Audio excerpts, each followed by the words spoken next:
learn your resilience through adversity, through being an athlete. Start small and then they start recognizing it and they're like, oh, like I should have listened to you in the beginning. When you go from being one to not being one anymore, it's like, who am I? I'm an advice giver. I like to listen. I'd much rather listen than speak. Take responsibility for whatever happened. What does failure is knowledge mean to you? To welcome failure is to welcome knowledge. Liana, thanks again for coming on to the Failure Knowledge Podcast. I just got one question for you. Ready? Why TBAC corporate? Why am I in it or why go for it? Both. Why go for it? I'll start with that. We are, like I told you earlier when we were emailing, I am in the middle of pivoting TBAC corporate. And what we were doing before was targeting employers and employees. And what we're realizing is that employers don't actually seem to be able to create such big change at one time for their employees. So I thought, what better than to just target the employer themselves and provide more leadership training? So why TBAC corporate is basically leadership training now at this point. So what we're doing is trying to create a gold standard for transformational leadership. So I'll get into it later why that, but why am I in it? As we talked about it briefly, my history kind of going into sports psychology and how I wanted to work with coaches in the beginning. And now I'm turning employers into coaches and employees into corporate athletes at the end of the day. So why I'm in it is to create better leadership, to make a healthier workplace. Corporate can be pretty daunting these days and pretty draining and full of burnout and fatigue. So I want to change the status quo, however we would say it. But yeah, I want to make a better, healthier workplace and I want people just more excited to go to work. As I was doing research upon you, and then I remember the conversations that we had previously, because we've been talking a lot, and as I was Yeah. doing research, everything started to make sense. You said a key word that's so vital to your entrepreneurship journey, or anybody that's a leader or is starting their own business, is Yeah. pivoting. Mhm. Not pivoting, if you're not changing your direction in the business that you're doing, then eventually I don't think you're in the right business. Because, for instance, for me, I have to. In the last couple of months, I done had to change my business model so many different times. At first, it was building culture through podcasts, and then like when I go and pitch it and share with other people, that was like you can get the reaction. And somebody asks me like, so what do you do? I'm like, well, we help leaders build culture through podcasting, and they just looked at me. They just Blank. looked at me. I'm like, I Hello. thought that was it. Oh, like now I got to pivot again. Now I got Yeah. to change everything to match the current language. Oh yeah. But you're resilient. You are figuring it out that if one thing isn't working, that doesn't mean it's the end of the day. It doesn't mean that you have to go out of business. What it does mean is that you have to change and adapt. My question is, how did you become so resilient to be able to adapt to the changes? I would say, and I know if not most, all athletes would agree with me, is you learn your resilience through adversity, through being an athlete. And that's probably one of the hardest jobs, even if you're not Division One. Being a club athlete, work doing varsity in high school, do playing in college, it's a job. D2, D3, they're jobs. D1, it's a job. And so I think you learn at a young age when you start not making teams that you wanna make and you're like, "Oh, I wish I had that." Like, I wish I was on there with my friend and I made the team just below, and you're like, "Dang, like, what am I missing?" You build resilience through adversity, and so I think as a kid, soccer was my sport. I tried other sports, and that hand-eye coordination missed me completely other than with my feet, so soccer was it for me. And I played in college, I played abroad, and I was told no multiple times. I mean, even the recruiting process, you have to be so extremely resilient because maybe they were looking at you one day and they just got a striker the next and they say, "We don't need you anymore." And it's like, I have to pivot, right? And so, especially through the stuff that happened to me early on in, I don't know, later on in my soccer career, where again, you have to learn how to pivot. So resilience, I think, was built not even just from the athlete side, though I think that's a massive contribution as to why I'm so resilient. But as a kid too, I went through adversity as a kid through school. Academics was not my best friend. I hated standardized testing. I hated being in school, to be quite honest with you. Math was my ultimate enemy. I could not do it. And so I think learning how to function independently is one thing, but learning how to thrive through a harsh element is a completely other thing. And I kind of curated both through childhood and then through soccer. So I would say resilience was built from a lot of different factors in my life, but sport plays a huge role. As you was explaining it, I literally thought about when I was playing high school football, and then my senior year, I ended up tearing my ACL. So I knew, like, going into my senior year, I wasn't going to play college football because Right. I was only 180 pounds, 5'7". I'm like, yeah, I'm not about to go Yeah, through this no. again. It's not for but me. but the fact that I had went to a football camp this past weekend, I was just there to like volunteer and just be around it. I'm Yeah. seeing these coaches coach the players that was there, and I see the passion that they have. I develop a new level of awareness. I was like, wait, it's different from being a player. You don't Mhm. see the impact because you have to do the playing and Right. the practicing and the focusing and the training and then watching film and so on and so forth. Whereas when you're the coach or the mentor, you start to see that you're guiding these players to become better. And Yeah. I'm just watching. I'm like surprised because I forgot the love of the game. I Yeah. forgot the love of the game. And as I was doing research on you, your focus is really putting your client first because you was an athlete. So you understand the trials and tribulations that athletes go through. So when Mhm. it comes to mental health, how do you incorporate the mentorship around everything that an athlete goes through? I think while working with athletes when I was doing sports psychology at Boston University, like I said in my bio, I'm sure like you've read it at TBAC. It's I put my clients are the expert in their story, and I am just here to guide and to help them seek what they're looking for. And that could be closure, that could be an answer, which most people already kind of have, and they just don't know how to get it out of themselves, right? And so I think a lot of it is observation and listening. I usually, even with my clinical clients, I think that they know what they need to work on, but it's that stubbornness level. Same with athletes. Athletes are stubborn. They're probably one of the more stubborn population out there when it comes to they can bounce back from mistakes, most can, right? But it's that stubbornness to listen to authority and take what they're saying and implement it and apply it on the field, on the pitch, wherever. Clinically, it's the same thing, but out there, there's no game. That game is real life, right? And so as a mentor, I am sitting, listening, and I'm showing up a mirror. I'm like, well, this is what you're telling me. And then they tell me, that's not what I said, but that is exactly what you did, right? And so I think a lot of it is I'm gonna challenge them. I am a straight shooter as a therapist, as a person. I don't change in that dynamic. So I think when I'm mentoring, when I'm counseling, when I'm coaching or consulting, what you see is what you get with me, and I think I like that about myself. I think it's nice to be able to portray, like, "This is what you're getting. This is how I implement and consult with people, and we're gonna get you there somehow." It's not gonna be quickly. Most of the time, these things don't happen quickly,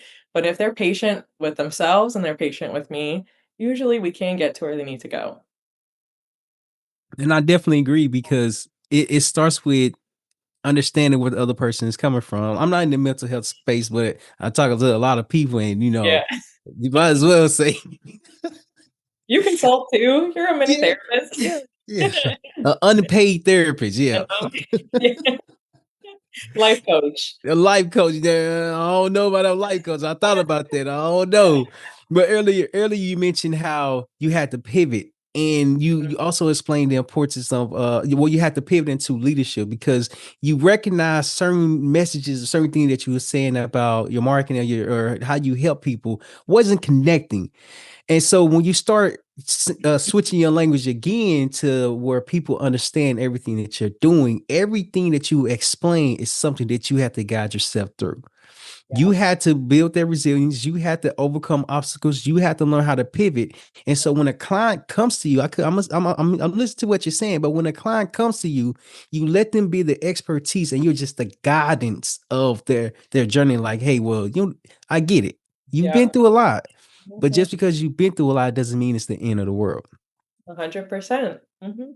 How are you able to see the transformation when people come into your clinic, when people come into TBAC corporate? How are you Right. able to see that transformation from them coming for the first meeting to the second meeting to second appointment and so on and so forth? Oh my god, I could give you countless stories of, like, where I've seen change and transformation, and it's small. It starts small, and then they start recognizing it, and they're like, "Oh, like, I should have listened to you in the beginning, you were right." But I see it in so many different ways. I have this one client, she's in her, like, middle teens, she's in sophomore year of high school.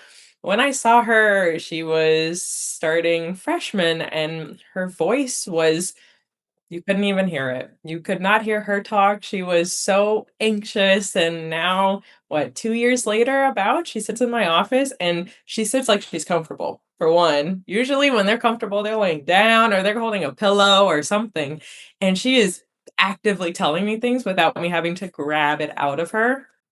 Comfort and rapport, and I think that's the biggest thing that I've been trying to do with corporate now, because as we've pivoted, which we continue to pivot, and I don't think this will be our last pivot by any means, as you know, right? And I think building rapport is where the bread and butter begins, right? It's like they have to know me to trust me. They're not gonna trust a stranger, but I want them to build that with me. So building that before even pitching anything, that's the hard part in business, right? It's like you have to trust me. You have to know that I know what I'm talking about. So how are we doing that now?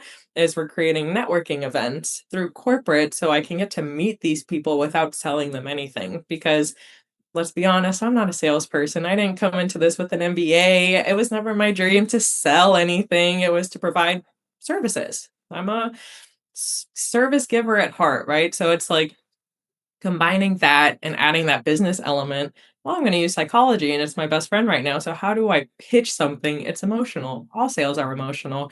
Getting better at your craft is emotional, and that's what I've been working on now and trying to see transformation there is what I want to start seeing with corporate. But through clients, it's small. I think through leaders, they get to apply it to the masses, and that could be huge.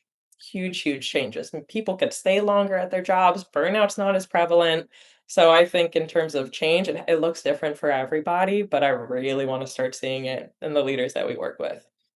Wow, you can definitely hear the transformation because you Mhm. have to start with yourself. When I recognize that I have to pivot my business model again and I have to change and update it and go to different places, go to different meetings and continue to pitch myself. Like you mentioned, like you, I'm not a great salesman. I'm horrible at selling. However, when I start to understand that selling is just communication. If you communicate Really? with people and you Mhm, lower the barrier, mhm. then they will, oh, I feel seen, heard, and trusted. Right. Mhm. But it's understanding that everything that you're doing, you're selling yourself. Completely. Transition from an athlete to an entrepreneur, how was that transitioning phase? Mhm. Hard. It's hard. I feel like, again, I think most athletes can relate, or anyone in a physically labor intensive job, right? Like firefighters. We were working with firefighters too.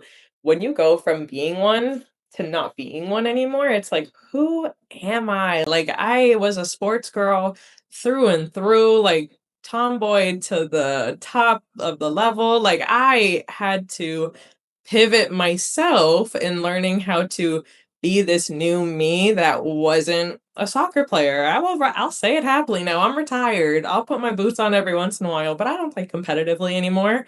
I miss it, but I think my passion has transitioned now into creating that change for other corporate athletes. And so it's not an easy transition. The space was kind of created for me by my boss, which I'm super appreciative and thankful and grateful towards her for. But it's still change. And whether it's good change or it's bad change, change is still hard. So I think that transition into being an athlete, that's all my body knew, and my body could perform when I needed it to now you get older, you need your mind to start working like your body worked, right? Now I'm using way more of my mind than I used when I was playing soccer because it was natural.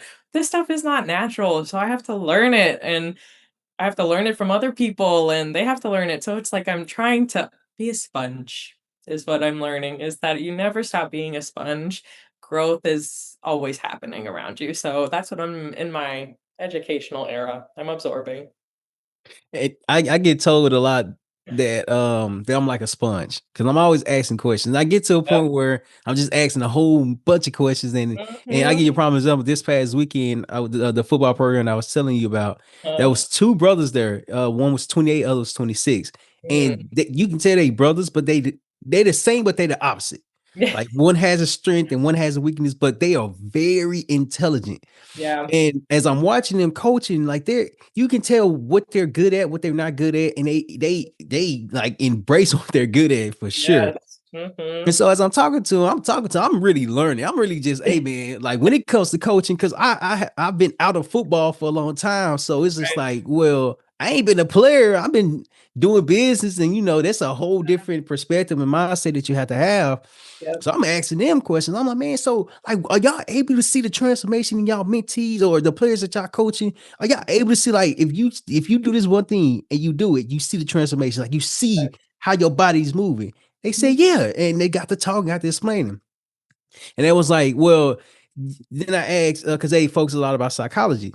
Yeah. And I'm like, well, if you, in my mind, if you study psychology, you pay attention to a lot of people. You pay attention to a lot of body movements, how they communicate, talking, so on and so forth. So as I was like, so y'all study psychology a lot. So what do y'all think about us, about me, by this being our first interaction? And I was like, well, yeah, what in to keep it in simplest terms, I was like, well, you asked a lot of questions. I don't think we know a lot about you. And I'm Mm. like, man, I forgot all about that. What about me? You know what I mean? I forgot all about to share. I thought I was, but I wasn't sharing as much as they were sharing because I'm like, yeah, okay. Then they talking, then they literally like conversing off each other. I'm just listening. Yeah. I'm just, yup, for Mhm. real? Nah, man. Yeah, right. It's important to have mentors. Mhm. And the reason why I shared that is because they might think they don't know anything about me. I was sharing little bits of parts about it, but Right. there's a time and a place to show your expertise. Mhm. Before you show your expertise, you have to be around mentors that understand what you are trying to do. And you brought up something about a mentor. How was it being a mentee to understand, well, I'm getting myself better. I'm a sponge. I have to learn this information because in business, you gotta learn sales, you gotta learn marketing, you gotta learn team development, you gotta learn operations, you gotta learn follow-up, you gotta learn all these different things. As a mentee, why is it important to learn from a mentor who has done what you would like to do? Oh, it's like firsthand experience being copy and pasted into your life. It's like they're giving you a handbook. It's like you're going to build something from IKEA and you could not do that without the manual. You know what I mean? So it's like having mine, Dr. Diaz, she's my boss, she's been my clinical supervisor. I adore her. She is someone who mentally so strong. She is so creative and so knowledgeable, and those are traits that I want. And those are ones that I have, but you have to continue to feed them, right? And I think by feeding them is by watching people who do the same thing. And of course, I'm not going to be a Dr. Diaz. I'll never be Dr. Diaz. I'm just going to be me, and she's never going to be me, right? So it's like I get to add my own unique flavor to stuff that she's doing because I can see it. Me and her, we lead a little bit differently. And that's fine, but she does a wonderful job at what she does. And it's those pieces that I see where people are listening to her and validating her and so supportive and loving of her like me that it's like I want people to do the same for me when they work under me. So how does she do that? Like what is that secret sauce of you're not micromanaging people, you are being so supportive and putting your employees first in a job where it's hard to put your employees first in the mental health field because you have one employee who's caring for 30 plus clients and you want to put them first, but she puts the employee first for the reason because if they're not healthy, 30 people don't get help. Right. And so in that clinical setting, she is boss woman. I will say yes to whatever she needs me to do. But I want someone to do that for me eventually. So it's learning how she does that and then adding my own flavor to the mix and kind of seeing what I can create. But to be a mentee of hers, I wouldn't change anything. I think she has given me so many opportunities and autonomy, which a lot of people struggle to give people who are doing things for the first time because they don't trust them. And so to be trusted like this, I've never had that in my life before. So I'm eating it up. I'm just going to keep eating it up until I can't anymore. Well, and you're a sponge, and you mentioned, because as I was doing research upon you, you kind of described it, but the 3 ways to improve employee wellness. Do you Mhm. remember that post that you posted? Oh, Beatrice, our social media coordinator, let me shout out to her real quick because she is a USF student doing wonders on our back end. She's been curating all of these tips, tricks, and everything. So I bet I could find the Instagram post where she did it. But she has been wonderful. Refresh my memory. What did she say? Because we have a lot out there. Understood. Understood. 3 ways to improve employee wellness. Oh, and shout out to your social media team as well. They do a phenomenal job. Thank you. Number one is 15-minute weekly check-ins. Number two is set communication boundaries. Number three, recognize wins. I can't read my handwriting. Recognize wins after. I think that's after. Yeah. Okay. Yeah.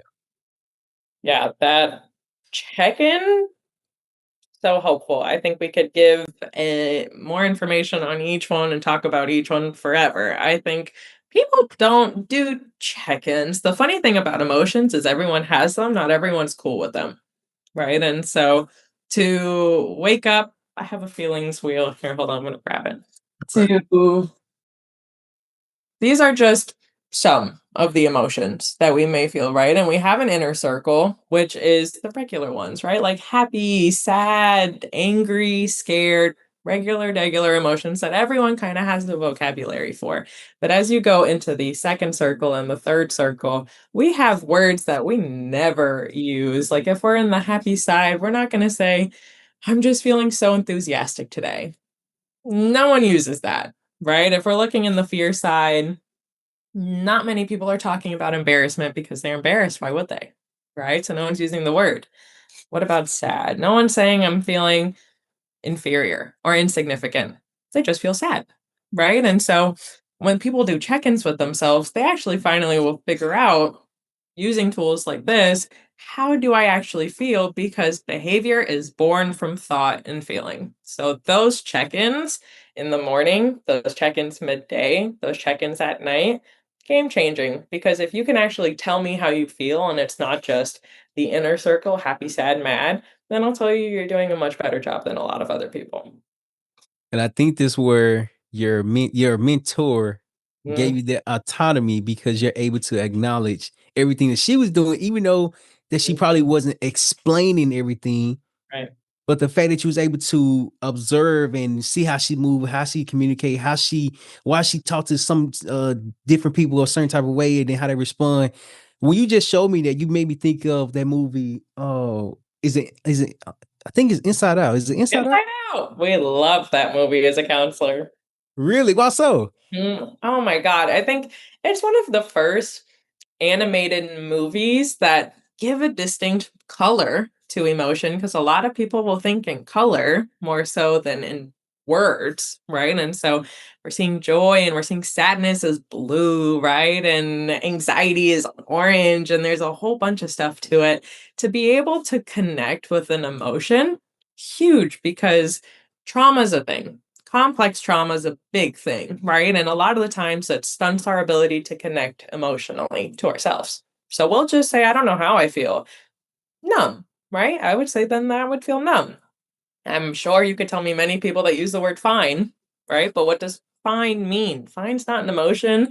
I hate that F word. I tell all my clients, delete that F word from your vocabulary. You don't need it anymore because you need good vocabulary to describe what's going on. And so my boss, she's a wonderful communicator and she's transparent, which I think a lot of leaders miss these days. They like to make snap decisions, tell everybody about the change, but doesn't give people enough time to equalize out and kind of wrap their mind around what's happening. They're just, okay, well, I guess that's changing and that's it. She gives notice and she explains it and she takes her time and she's patient about it, right? So it's like these are qualities of a wonderful leader. And that is kind of what we're building corporate off of is this gold standard of quality leadership where they communicate, they understand, and they don't already come to you the leaders have a populated answer in their mind already, assuming what their employee is coming to them about instead of just hearing them. Wow. So it would so at TBAC corporate, you Mhm. put the client first because they give them some type of autonomy. Yep. Mhm. So instead of you pulling the information out, eventually, like once they get comfortable with what Yeah. the process is and how they can express their emotions, you create a comfortable, safe environment. Have to. They need to feel wrapped in this beautifully protective bubble to be like, "Okay, Liana, I'm actually really upset that this happened," instead of saying, "No, it's fine. I figured it out." Tell me how you figured it out. How did this happen? Same with leaders, right? And leaders are hard because they, in their mind, there's ego attached to leadership, right? And pride and not wanting to make a mistake and perfectionistic tendencies. That's hard to penetrate through, right? And so here I am coming as a third party saying, all right, well, we could work on this. Immediately, they're going to get defensive because I'm being critical and they don't want to hear criticism. They want to hear praise, right? And so that's where that good old compliment sandwich comes into play, right? It's like, hey, you're doing a great job. Maybe if we tighten this up, then you could perform way better over here, right? Like that just sounds better. And my boss does a wonderful compliment sandwich when she's giving feedback. And I'm more receptive to it. I'm more open minded because everyone takes feedback differently, right? I'm sure as an athlete, you probably had coaches yelling at you left and right, and maybe getting yelled at isn't what you need, but getting yelled at from other people is exactly what they need, right? So it's like, what is your fuel? You have to know someone's fuel to light their fire and finding what's going to help them tick, what's going to help them learn and absorb more. My wife always asks me how I'm feeling, and I'm like, "Well, what does feeling have to do with me doing something?" Like, I think that's the wrong. I think that's the wrong question because it's like, well, I just did something really exciting. I don't know if it's how I feel about it, but I guess so. So I'm learning. She was like, well, because everything that you're doing has some type of feeling behind it, and you have to express how you're feeling. And I was like, well, okay, well, I'm learning. I'm learning. So there's a process behind everything, and I'm a sponge. I'm always asking questions, and I recently discovered the importance of really being a leader. Yeah. When in high school, I was a football captain, but of course, like when you're young and you have that position of leader, I don't look at myself like that. Like I didn't look at myself as a leader. I'm like, well, thanks, but I'm just gonna keep doing what I'm doing just to be better. I always want to get better. And Yeah. then as you grow up and go through the ages and get more mature, you start to understand leadership is really important. Oh, yeah. You have to lead by example. And if you're not leading by example, you're not giving your people space, time, and effort to figure it out. Mhm. When you start to figure out the business that you're in, which is to helping, you're in the business of helping people because you always provide a service. Was it hard for you to say every time I go out, I'm going to help somebody? Or is it just like you're always on to help somebody? I don't think there's an off button. I'll be honest. I feel like once I found this profession, there's no other dream job. Like, could I be an astronaut? Yeah, but would I rather do what I'm doing? Yeah, because I know that I can make a difference. And like I said, helping and acts of service, that's my love language. So I think it's cool to match your love language to your job, right? Because then it's not work anymore, right? I'm doing something where I love to help. I'm an advice giver. I like to listen. I'd much rather listen than speak, right? Although I love a podcast, I'm asking other people questions, same as you, right? So it's like, I love to ask, I love to listen. I love to shut up and just observe, right? And so, but that's my love language. And so for me, I could see 8 people a day and be like, okay, you know what? That was a long day, but that was 8 people that we got through and we made a difference for. So for me, that was good. I'm not burnt out. I'm not fatigued because I like what I'm doing. But I think a lot of people are doing things because they feel like they have to, or doing jobs where it's like financially they need it, so they're not, but mentally they're not in it. It's gonna clash, right? And so that's why I think it's so important when they tell us as kids, like, pick something that you love, right? But then a kid goes and chooses an art major, and the parents are like, well, you're never gonna make any money from that. You're immediately shot down, right? As you're growing, you don't have that resilience yet in that moment to fight, like, yeah, I want to be an art major. I can do it. Kids change to an MBA, right? And then they never use that degree. So it's like you have to find what makes you tick in order to kind of do it well, I think. So you said NBA twice, and I think you're taking a shot at me because I'm not getting my NBA right now. I but need an MBA. I was talking about it the other day. I said, you know what I don't have is something that I actually need is my MBA, right? And even my sister's looking into her MBA and it's stuff she wants to do. So beautiful, do it, right? I think the moral of the story is we start getting into things that maybe we didn't think was an option when we were younger, and we're learning the ropes again. So that's why we need the mentors because we need the handbook. Becoming a counselor, I feel like I didn't really get that handbook until I graduated from graduate school, right? And then I figured out, okay, it's another 2 years of hours to get until I'm actually a licensed counselor. So I've just done school. Might as well have been a doctor. And I'm doing it for 4 years until I'm even licensed. And but I didn't know that. And so you're finding stuff out along the way. And you have to be a sponge in those years to kind of understand, like, I'm going to have to jump through many hoops to get to where I need to go. An MBA is another hoop that I may choose not to go through because I'm stubborn and want to learn it a different way, but it's an option and it's something to consider. I definitely agree. You just explained the importance of pivoting. Like you never know. Like I started. Oh, when I was doing research on you, you got something in exercise science. I do. Mhm. Yeah, yeah. Well, you have a degree in that too, right? I do. So Okay, at Appalachian, I majored in psychology and public health, and I double minored in sports performance and coaching and exercise science. okay, okay. I was gonna say because when I first went to college, I went to college around like 18, 19. No, 18 Mhm. before I joined the Marine Corps. Right. And I was going for kinesiology because I Mhm. had told my ACL, I'm like, well, I think this is what I'm going to be. And my therapist, my physical therapist, he was like, well, he get to help a lot of people. I'm like, so do you enjoy this? He was like, yeah. He was like, every time somebody come in, I get to help them. Yeah. Like, okay, that sounds good. I go to school, Mhm. and it didn't register to me that if you want to be like a physical therapist, a doctor, nurse, well, a physical therapist, you Mhm. have to take a lot of science classes. Science He didn't school. tell me that. Gosh, that's what I'm saying, right? So it's like, yeah, I want to be a counselor. You need to do this, this, this. I didn't even know half of that until I was already in a program, right? Yep. I was like, I'm not going to back out now. I've already committed to this. Like, I'm not. Social work would have been easier. That would have been less amount of hours to get, but I committed, so I went. But you're so right. Like, they, you need to know what you're walking into before you get into it. Yep, and I did not know it. When I found out, I said, "This is not for me."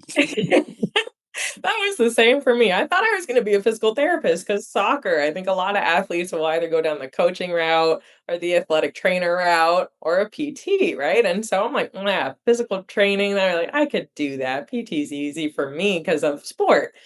Chemistry, one chemistry class took me out. Nope, no. Chemistry two took me out even further. And that's when I was like, maybe a science heavy one isn't for me. And that's fine because I'm probably wouldn't have been a great physical therapist, but I'm a bomb counselor. You gotta know your strengths. You gotta know your strengths and your weaknesses. Science is definitely my weakness. So what we're gonna do now, we're gonna go off script. And I want to come to Liana. And I want to come to you and say, hey, Liana, I'm thinking about getting into the mental health space and I have no experience. I don't know. I don't have no school. What are 3 tips that you can give somebody that's starting out in this career? Oh, I would say, okay, let's see. First tip I would give is I would say, get to know yourself, get to know, because like even making that connection to a love language just now, I've never iterated it that way, but seeing and hearing it that just now, because I've always thought like, yeah, I'm a helper, I like that, but I think it needs to match up to the profession. So first tip I would say is get to know yourself. Are you innately a helper?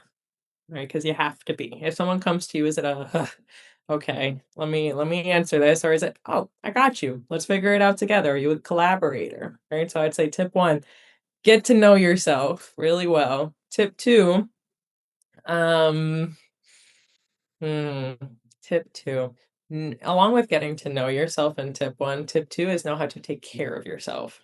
Because if you're going into a helping profession, burnout and fatigue are at your back door every day, right? You are taking care of so many people. And it's not just that my boyfriend broke up with me or I lost this. It's no, someone died or it's a sexual assault or it's a theft and a robbery at gunpoint, or it's a school shooting. Like these are very heavy things. I think third is maybe understand the capacity of what you can hold, right? So all three have to do with yourself. You have to understand who you are as a person. You have to understand how to take care of yourself. And three, you need to know what your tolerance is. Because if you don't know your own boundaries, you will not make it in a helping profession. Firefighting, nursing, doctor, counselor, you won't make it. You need boundaries.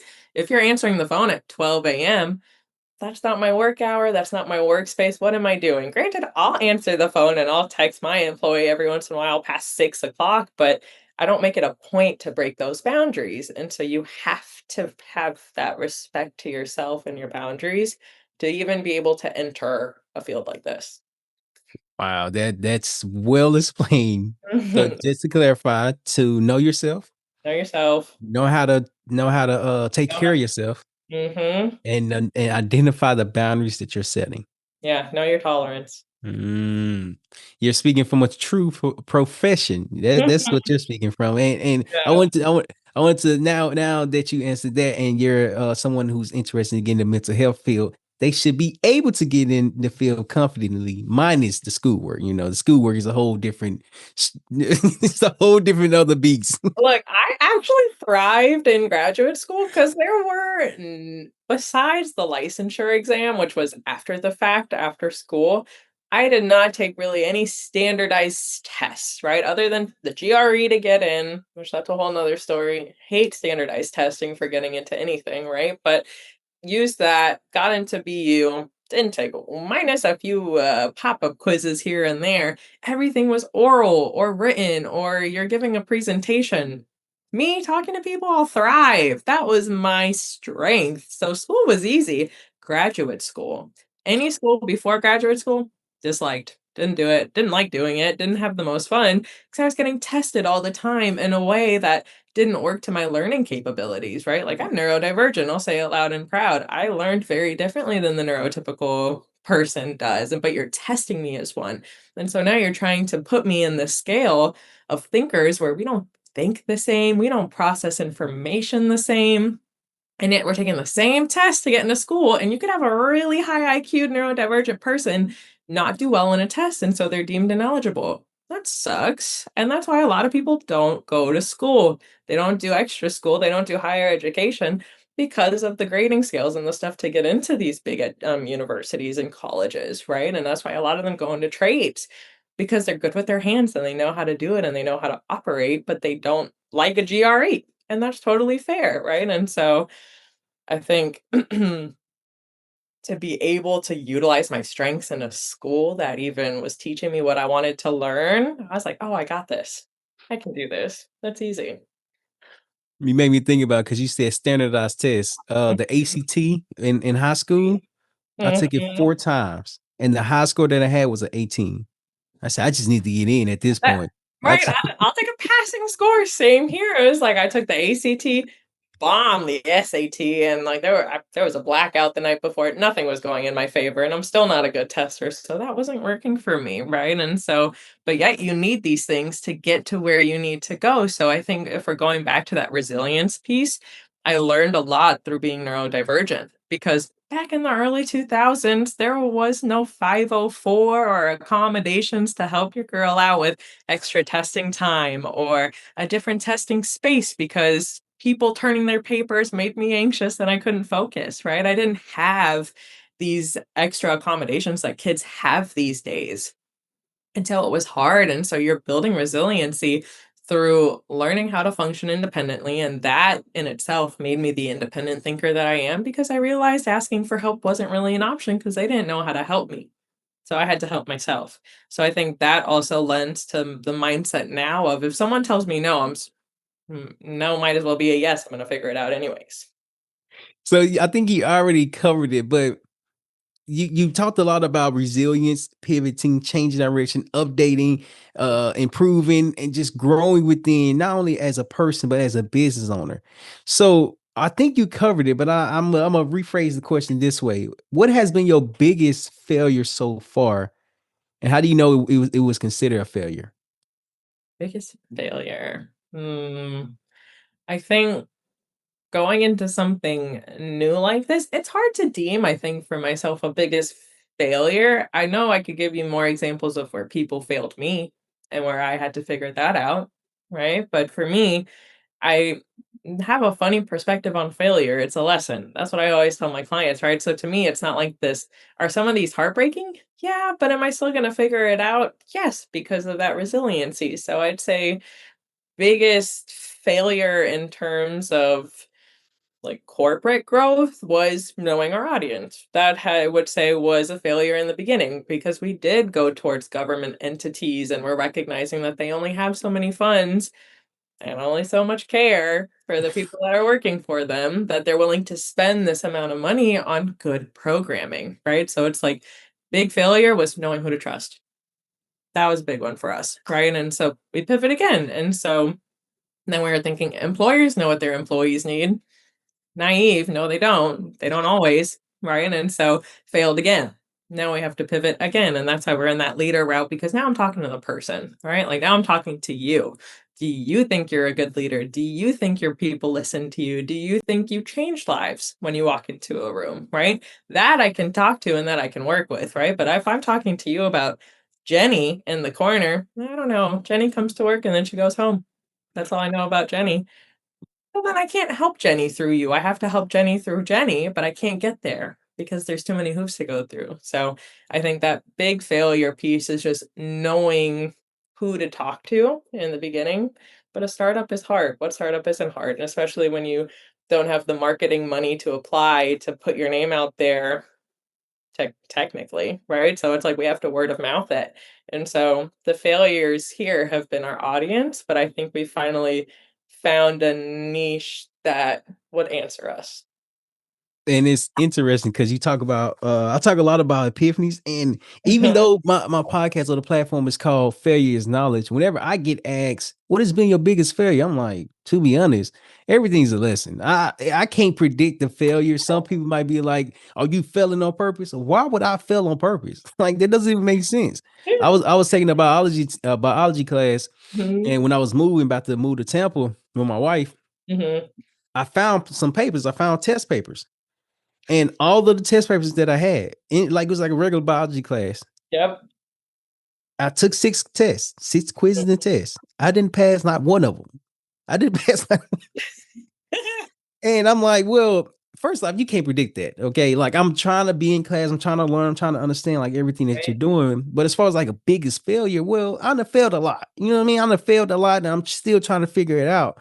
But every failure leads to the next epiphany. The next epiphany is something like it's a thought process that comes across your mind. It's like, wait, Yep. that makes sense now. I love an epiphany and I love seeing my clients have it in the room. It's like you see the light bulb go off and you see just their eyes open and they start recognizing when someone connects something, when one plus one starts equaling two for them, it's like you are there. You got it. Let's use it. Use that as momentum to get to the next one and the next one. But I agree. I mean, I think you have to make mistakes in life to learn. If someone is perfect, they're not growing because they have a fixed mindset. They believe that this is what I've got. That's all I've got. I can't have any more. That's where I'm going. That's it. Right? Minus or look at someone with a growth mindset. It's okay, I made a mistake, but I see where I went wrong. I'm going to try again. That I'm going to try again is growth mindset. Or if it's fixed, it's well, they were going to say no and I can't do anything about it. There's a book that you just made me remember. It's called Grit. Oh, And mhm. you read that book before? I've read pieces of it. I've not read the whole thing, but I know exactly what you're talking about. Okay, okay. I got recommended that book from a school that I had went to go speak to a couple months ago, Yep, and one of the teachers that was there, because I talk a lot about failure, and yep, she was like, "There's a book. There's this book, and it's called Grit, and it talks about how a lot of people have skill and mhm, talent, but the difference between skill and talent is that the talent is born, like it's natural, right, whereas if you're developing a skill." That Mhm. takes time, it takes effort, and it takes consistency. And they also talked about like the growth mindset and the fixed mindset. And I was like, wow, like that's crazy. And just going around different places, just speaking, doing podcasts, talking to a lot of people. What I recognize is that some people are afraid to fail. Some people are afraid to even try to start up a business, start up business. I'm not gonna know everything. The biggest thing that I learned from my mentors, I wasn't even trying to learn it, but I learned it. Mhm. Even though they are mentors, even though they've been in business 20, 30, 40 years or a long time, they still have to pivot. Every time. Yeah. Mhm, they You do. know, when I heard that, I was like, wait, hold on. Y'all got to pivot too? Y'all got to It change and do. Oh, okay. I'm in the right path then. I'm on the right path then. it's like seeing them as a person. They're not Yeah. robots. They don't have it all together. My boss has these meetings with us where she's asking us for feedback and how do we think things are going. And she even recognizes maybe I made a mistake here. Then she owns up to it. And it's like, oh, that's great. So I think accountability is another piece here, which is huge, right? To understand where you went wrong, take responsibility for whatever happened, and then getting past it, right? And so I love accountability takers and people that can't take accountability. I'm going to shove the mirror in front of your face and tell you why you need to, right? Because they need to at some point. But when people don't, they can't admit defeat. And there's a lot of people like who struggle or don't want to fail or don't want to make a mistake, but mistakes are where you learn the most. That's the only way that we do learn, right? And so I wish more people there's this book, I have Grit on my bookshelf, that's funny. There's another one that I have, I think it's from Adam Grant, I can't remember the name, but he talks about, people who learn multiple languages. And it's hard to learn one language, but he's talking about polyglots. Like, how do people learn five plus languages? How do they do it? And it's that fear of practicing in front of people, that embarrassment, right? Like embarrassment's the number one issue in getting in people's way of growing. And polyglots, they will practice and they don't care how they sound, at least they're practicing. That's what gets them to the next language that they want to learn, is because they're practicing and applying and they're not waiting until they perfect it internally to then try it. Okay, so say hypothetically speaking, a client come to you Mhm, and they come to you and you already have the onboarding meeting, y'all talking, y'all getting mhm, to like the root of it. yeah. For someone that struggle with taking accountability, how would you advise them to say, hey, well, first off, you have to start with yourself. Every problem that's around you is a problem. But if you're not seeing the problem that you're doing, that you're causing, you're the problem now. How do you talk about the accountabilities for your clients? I love calling them out when they're the issue. I give them the same thing that I'll give you, right? I'll draw like a diagram, a circle for them, and it'll be thought, an arrow, emotion, an arrow, behavior, an arrow, right? And like I said earlier, behavior is born from thought and emotion. And so we have to think something, we have to feel something in order for our bodies to do that. And if we're thinking in some selfish way, right? And then that emotion is embarrassment or whatever it is that we don't want to own up to it. The behavior is to not take accountability, right? So you kind of have to show them how these things pay out, right? So a lot of people don't even recognize the thoughts that they have. They may even just recognize the emotion and then behave. And so thought is like it almost gets skipped. And you have to get them to figure out what they're actually thinking and then understand and challenge them on it and say, well, if that was said to me, I wouldn't be happy. If that was said to me, that would make me upset, right? And so counselors are basically perspective givers, right? We're going to tell them, hey, you said that, but how do you think they feel? And then we're taking them out of their shoes and putting them into somebody else's shoe. Or my favorite one is, what do you think I'm going to say back to you right now? And then they have to start thinking how I would say, what I would say to them. And that changes things for them. So a lot of getting them to take accountability or understand where they went wrong, they don't like it, but they're like, "Ah, you're good." And that's what I'll get a lot of the times when I start pointing stuff out, and it's like, "I know I'm good. You need to start recognizing when you start doing these things so we can start changing behavioral patterns instead of cycling through the same thing all the time." So, a lot of it is behavior awareness, recognizing that, emotional awareness, and then intentional application of a coping mechanism. I like how you mentioned the arrows, like you have Mhm. thought, behavior, then emotion. Wait, thought, Thought, emotion, then emotion, behavior. behavior. Mhm. Yeah, and then people just go from emotion to Yep. behavior. Mhm. Well, when you do that, you don't recognize why you're doing it, Right. and when you get them to see something that they've been doing subconsciously, there's a book called The Power of the Subconscious Mind. Mhm. When they do something subconscious, they don't understand why they're doing it. But then when you bring it back to reality, it's like, well, this is what you're doing. Then why do you do that? Yeah, yeah, I'll give a quick example. This is what I tell a lot of people, and I even work with other counselors, and I tell them the same thing. Imagine you're in this building and it's like a high rise in New York. Like when you're at the penthouse, you can see everything. But in this sky rise right now, we're on the first floor, especially if it's my issue, right? If something just happened to me, I'm on the first floor of a very busy first floor where I can't even see the exit signs, right? So I've got a lot of chatter in my head. I can't see a way out. So what am I going to do? Ask somebody. Hopefully, that's not part of the problem. Can they help me out, give me advice, right? Maybe I'll ask a friend. The friend automatically's got higher than third floor views. They could be penthouse view. They could see everything. They could be perspective givers because they're not part of the problem. But if even as a therapist, I can't always solve all my issues when I'm on the first floor because I can't see an exit because I'm still surrounded by clutter. And so I need to go outside of myself, find a penthouse viewer, ask them what do they think, and then I could go to another penthouse viewer because everyone's perspective is different. But I will never be penthouse view on my issue. I'll maybe make it to the 10th floor and be like, yeah, okay, I've learned from it. I'm better. I might make that same mistake though in a different flavor. And now I'm back to one. Right. And so you need a penthouse viewer, which could be a therapist, which could be a mentor, which could be someone you value and respect their opinion of. But you need someone outside of a situation to help pull you out. When we met at the Temple Business Expo, I mentioned that every therapist needs a therapist. Mm, Every therapist needs a therapist because when yeah. they go and be a therapist to others, they have to understand the process.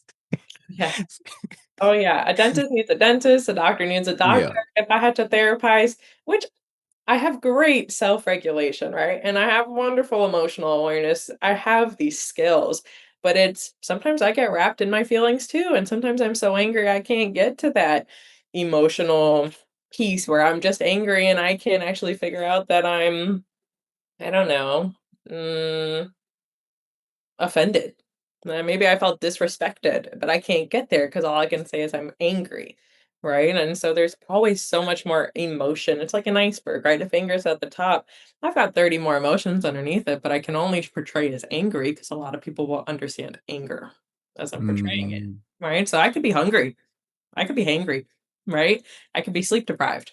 I could be overworked. I could be feeling guilty from something else that happened a few days ago and I haven't processed it yet. So it's all under my anger iceberg, right? And if I can't see underneath the 90% of mass that makes up an iceberg underwater, I can't fix my own issue myself. And how you take accountability, you help your clients take accountability for themselves. Yep. Leona, this has been great. This has been great so far. So before we end, I have one last segment. It's called Best for Last. It's when I ask you 4 questions and you answer it within the next 30 seconds. Okay. You ready? Yep. All right. Question number one. What are you grateful for? What am I grateful for? The leadership that I've received and the support that I have, my support system. Okay. Okay. Question number two. Do you have any regrets? 0. I live a life of 0 regrets, and I think that's the best way to live. I definitely agree. And you are very aware of the regrets that you don't have. Question number three: what has been your biggest lesson while being the founder of TBAC Corporate? Am I saying that right? TBAC Corporate. Keep corporate. You said biggest lesson? Biggest lesson. Yep. Biggest lesson, that I think it reinforced that I know I don't know everything, but I really don't know everything. And that I have to take it back to elementary school sometimes and go back to the basics because the basics are what help with the stair stepping. And so I think it's knowing when to go back to education versus just pushing through with what I know, if that makes sense. There's an acronym KISS. Keep it simple, silly. Mhm, I know keep Uh, it simple, stupid, so I was gonna say that one too. And then last question, what does failure is knowledge mean to you? Lessons. At the end of the day, it's a lesson, right? So failure to welcome failure is to welcome knowledge in my mind, right? And so I think to welcome a mistake, it's not our favorite thing to do, and we feel frustrated when we make them, but it's do I have that ability to go above that mistake I just made and be better than it, or am I gonna let that take me out? So I would say, yeah, it's a lesson. You just learn from everything. Wow, Liana, this has been great. Have I been saying your name right this whole time? Yes, you have. Okay, just to make sure. Okay, okay. I appreciate. How can people find you? How can they learn more about you? How can they learn more about TBAC Corporate? We have an Instagram, a Facebook, a LinkedIn, and a TikTok, which is new for us. I believe it's all at TBAC Corporate. Our TikTok's more fun, actually. We're getting our social media coordinator, Beatrice. She's getting us to do more fun TikToks, and that's actually been reaching more people. So if you guys have TikTok ideas, let me know. But yeah, TikTok, Instagram, and LinkedIn are our big ones. Liana, thanks again for coming on to the Phase Knowledge Podcast. What was your biggest takeaway from being on the podcast?